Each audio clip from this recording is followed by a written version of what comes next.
রহিম।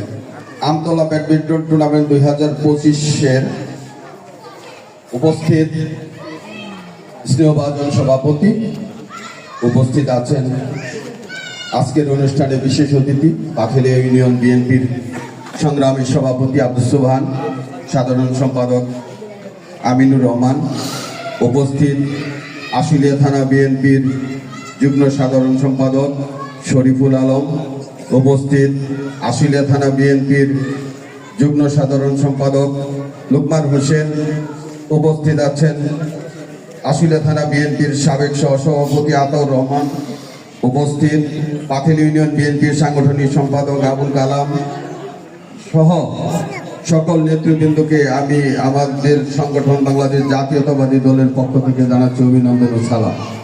আজকের এই টুর্নামেন্ট অনেক সুন্দর এবং সফলভাবে সম্পন্ন হয়েছে। এজন্য আয়োজক কমিটি যারা আছেন সাজু সহ সকলকে ধন্যবাদ জানাচ্ছি। আর এই ধরনের খেলাধুলা হলে আমরা যুব সমাজকে মাদক মুক্ত রাখতে পারবো। যুব সমাজকে যদি খেলাধুলায় মনোনিবেশ করা যায়, অবশ্যই যুব সমাজ লেখাপড়া এবং মাদক মুক্ত সমাজ গঠনে অগ্রণী ভূমিকা পালন করবে। আজকের এই অনুষ্ঠানে প্রধান অতিথি হিসেবে থাকার কথা ছিল মাননীয় সাবেক সংসদ সদস্য ডাক্তার দেওয়ান মোহাম্মদ সালাউদ্দিন বাবু ভাই।